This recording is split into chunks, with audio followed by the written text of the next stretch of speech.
In a high-stress, crowded environment, your handheld radio is your primary lifeline to backup and medical support. But that lifeline only works if you know how to use it. Without proper protocol, a radio transmission just adds noise to an already chaotic situation. A professional guard, however, can cut through that noise with a calm, precise request. We are going to walk through exactly how to initiate a call, structure your message using the XYZ method, and close out an incident flawlessly. This is a historical look at a police dispatcher at a console. Then, as now, the person on the other end of the line cannot see what you see. They rely entirely on the accuracy of field units to mobilize resources effectively. Consistent radio discipline ensures that when you do key your microphone, the information you provide is immediate, actionable, and accurate. Every transmission follows a strict sequence of 5 steps. First, think and plan your message. Next, listen to ensure clear airwaves. Step 3, push and hold the button, then pause. Wait for the confirmation beep. Finally, talk clearly and calmly. Following this exact sequence prevents the beginning of your message from being cut off and stops you from having to repeat calls that waste crucial seconds. To open the conversation, state dispatch's handle twice, followed by your own handle once. For example, you say, "Dispatch, dispatch, gate Z." Once dispatch acknowledges you, use the XYZ format. X is the specific resource you need. Y is your exact location. Z is the specific issue.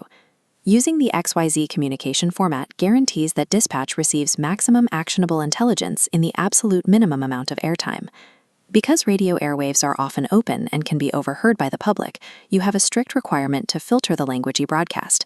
Avoid diagnostic terms like dead, overdose, or high. You are not a doctor. Instead, use approved operational terms like unresponsive or altered. An absolute ban exists on broadcasting full legal names to protect participant privacy. If you have a true emergency and the channel is clogged with non-urgent chatter, wait for a pause and say, "break, break, break." Conversely, avoid tailgating, keying your mic immediately after someone finishes to leave room for emergency breaks. Filtering language protects privacy. Respecting channel breaks ensures true emergencies get the right of way. Calling for help is only the first step.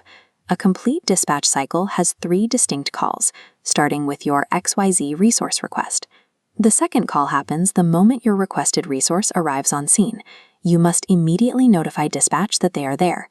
The final call is to declare the scene clear and notify dispatch that your unit is returning to regular patrol. This vintage 2-way radio chassis shares the basics of modern hardware. If yours malfunctions, first check the battery charge. If good, perform a hard reset. Hold the power button for 5 seconds to turn it off, then 5 seconds to power back on. Closing the 3-part cycle keeps the dispatch log accurate, while knowing how to perform hardware resets keeps you operational in the field.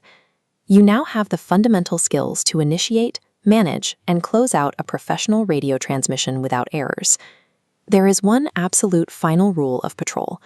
Always unclip your radio and hand it to a partner before using the restroom. When every unit on the channel adheres to these standards, the entire dispatch network functions with the speed and reliability necessary to keep the community safe.